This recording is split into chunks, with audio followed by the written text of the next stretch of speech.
अवैध बांग्लादेशियों की खैर नहीं। सीएम फडणवीस ने साफ कर दिया है कि महाराष्ट्र में बांग्लादेशियों के लिए कोई जगह नहीं है। सरकारची भूमिका पक्की आहे। जे अवैधरित्या मुंबईमध्ये राहतात अशा बांगलादेशी नागरिकांना शोधणे आणि त्यांना डिपोर्ट करणे ही सरकारची भूमिका आहे आणि हे काम आम्ही सुरू केलेलं आहे। पूरे महाराष्ट्र में अवैध बांग्लादेशियों की धरपकड़ जारी है। कई जिलों में एटीएस और स्थानीय पुलिस सर्च ऑपरेशन चला रही है। शुक्रवार को महाराष्ट्र एटीएस ने ठाणे, नवी मुंबई और सोलापुर में अवैध रूप से रह रहे 13 बांग्लादेशी नागरिकों को गिरफ्तार किया। 13 गिरफ्तार नागरिकों में 7 पुरुष हैं, जबकि 6 महिला नागरिक हैं। गिरफ्तार बांग्लादेशी फर्जी आधार कार्ड समेत तमाम दस्तावेज का उपयोग कर रहे थे। इसके पहले 25 दिसंबर को एटीएस ने अवैध रूप से रह रहे 17 बांग्लादेशी नागरिकों को गिरफ्तार किया था। ऐसा बताया जा रहा है कि जिन अवैध बांग्लादेशियों को गिरफ्तार किया गया वो अवैध रूप से भारत में 2023 से ही रह रहे थे। गिरफ्तार किए गए ये अवैध बांग्लादेशी पुरुष मजदूरों के रूप में काम करते हैं और महिलाएं घरों में मेड का काम करती हैं। गिरफ्तार किए गए बांग्लादेशियों के खिलाफ विदेशी नागरिक अधिनियम 1946, पासपोर्ट अधिनियम 1950, पासपोर्ट अधिनियम 1967 के तहत अब तक विभिन्न पुलिस स्टेशनों में कुल 10 अपराध दर्ज किए गए हैं। महाराष्ट्र में अवैध रूप से रह रहे बांग्लादेशी नागरिकों के लिए डिटेंशन सेंटर का भी निर्माण किया जा रहा है। महाराष्ट्र विधानसभा चुनाव में भी बांग्लादेश घुसपैठियों का मुद्दा जोर शोर से उठा। घुसपैठ पर हमला करते हुए बीजेपी ने विपक्ष को निशाने पर लिया था और वोट जिहाद का मुद्दा उठाया था। सरकार बनते ही सीएम फडणवीस एक्शन मोड में है और सरकार के रुख से साफ है कि अब महाराष्ट्र में घुसपैठियों की खैर नहीं, उन्हें हर हाल में वापस जाना ही होगा। Bureau report, Republic Bharat.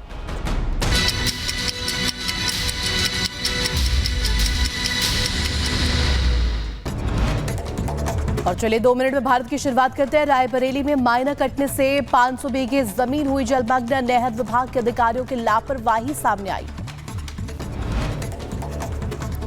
Shahjahanpur में पुल निर्माण को लेकर धरना प्रदर्शन कर रहे बुजुर्ग की हालत बिगड़ी। मेडिकल कॉलेज में करवाया गया भर्ती। मिर्जापुर में मां विंध्यवासिनी के दर्शन के लिए आने वाले श्रद्धालुओं के लिए सुरक्षा की गई तेज। सुरक्षा को लेकर के आपदा प्रबंधन प्राधिकरण ने भी मॉक ड्रिल किया। मध्य प्रदेश के छतरपुर में दाल मिल में मशीन में फंसकर महिला मजदूर की मौत हुई। परिजनों ने मिल मालिक पर लापरवाही का आरोप लगाया। फिरोजाबाद में तेज रफ्तार में मारी टक्कर। हादसे में एक बच्चे की हुई मौत, 3 बच्चे गंभीर रूप से घायल। संभल में जामा मस्जिद के पास खुदाई के दौरान बुलडोजर एक घर में जा घुसा। मकान में काफी नुकसान हुआ। मध्य प्रदेश के छतरपुर में तेज रफ्तार कार खंबे से टकराई। कार में सवार एक युवक की मौके पर ही मौत हो गई। उधर उत्तर प्रदेश के चंदौली में महिला की हत्या से हड़कंप मच गया। हत्या के बाद आरोपी के घर से बाहर निकलते हुए सीसीटीवी फुटेज सामने आई। महोबा में इंस्टाग्राम में रील बनाने से मना करने पर नवविवाहिता ने की खुदकुशी। ट्रेन से कटकर जान दी।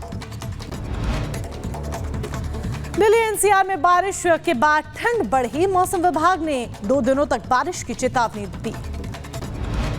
हिमाचल के चंबा में हल्की बारिश। निचले इलाकों में बारिश के साथ पहाड़ी इलाकों में बर्फबारी हुई।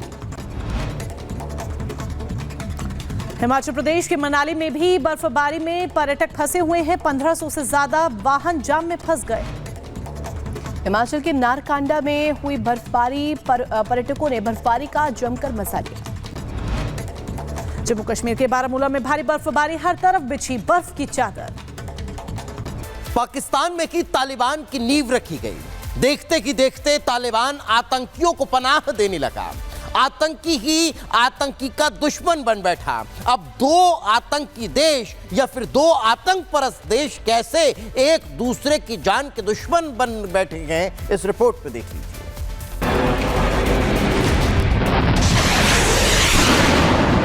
Camera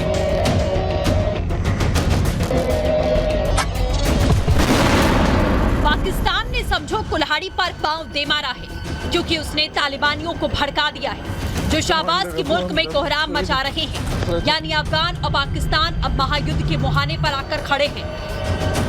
भारत के दो पड़ोसी देशों के बीच में जंग की वजह ये तस्वीर है क्योंकि तहरीके तालिबान ने हाल ही में वजीरिस्तान में पाकिस्तान के 30 सैनिकों को मौत के घाट उतार दिया, तो जवाब में पाकिस्तान ने अफगानिस्तान में एयर स्ट्राइक कर दी जिसमें 46 लोगों की जान चली गई और फिर दोनों ओर से जंग के हालात बन गए। तालिबान के 15,000 लड़ाके पाकिस्तान की ओर बढ़ रहे हैं। इस बीच खबर है कि पाकिस्तान की सेना और वायुसेना ने पेशावर और क्वेटा से सेना को तैनात कर दिया है। साल 2024 में अफगानिस्तान के पक्तिका में दूसरी बार एयर स्ट्राइक कर पाकिस्तान ने अब एक बड़ी मुसीबत मोल ले ली है। अफगानिस्तान की तरफ से अब इस बात का ऐलान कर दिया गया है कि पाकिस्तान के खिलाफ युद्ध छेड़ा जाएगा। अफगानिस्तान के रक्षा विशेषज्ञ और इसके साथ साथ रक्षा मंत्रालय की तरफ से जो बयान लगातार जारी किए जा रहे हैं उसके माने तो पाकिस्तान ने अंतर्राष्ट्रीय नियमों की खिलाफ वर्जी की है और आने वाले समय में अफगानिस्तान अब पाकिस्तान को मुंह तोड़ जवाब देगा। टीटीपी कमांडर ने पाकिस्तान पर कब्जे की धमकी दी जिससे शाहबाज की फौज टेंशन में है।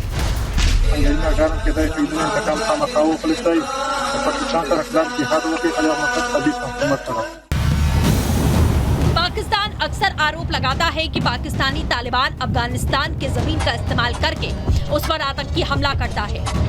हालांकि पाकिस्तान के इन आरोपों को अफगानिस्तान ने खारिज किया है, मगर अब दोनों के बीच ये तनातनी भयानक रुख अख्तियार कर रही है। अभी ये ओपन फ्रंटियर, ओपन वार हो रही है अफगानिस्तान के साथ। पाकिस्तान इसको के लिए एडिशनल ट्रुप कहां से लाएगा इसको मैनेज करने के लिए, और खासकर अगर ये टेररिज्म वगैरह पे उतर आए तो बहुत मुश्किल होगा पाकिस्तान के लिए। मेरे को ये पाकिस्तान के अंत की शुरुआत लगती है। तालिबान सीमा पर हथियार भेज रहा है, ऐसी रिपोर्ट्स हैं, और जाहिर है कि ये जो पूरी पाकिस्तान की कार्रवाई है वो तालिबान की सरकार ने उसे अपने लिए एक चैलेंज के तौर पर लिया है। जाहिर है कि तालिबान उसे रिस्पॉन्ड करने जा रहा है। शाहबाज ने पाकिस्तानी फौज को भले ही तालिबानियों के खिलाफ उतार दिया, मगर जंग के हालात से पाकिस्तान में हड़कंप है। तो वो जो 15,000 लोग आ रहे हैं उसूली तौर पे अगर वो लड़ेंगे, जारी बात है, तो शहादतें दोनों जानिब होंगी, वो भी मरेंगे ये भी मरेंगे।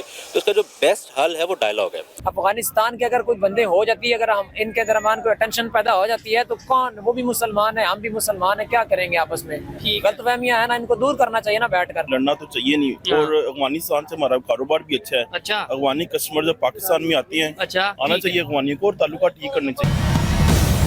कंगाल पाकिस्तान की आवाम 2 वक्त की रोटी के लिए तरस रही है और शाहबाज कभी टीटीपी तो कभी बलूच फोर्स के खिलाफ हथियारों में पैसा बहा रहे हैं। क्या जंग ही पाकिस्तान को ले डूबेगी? Bureau report, Republic Bharat. तो पूर्व प्रधानमंत्री डॉक्टर मनमोहन सिंह का पार्थिव शरीर आज पंचतत्व में विलीन होगा, लेकिन अब कहीं ना कहीं से उनके स्मारक को लेकर सियासी पारा चरम पर है। इससे जुड़ी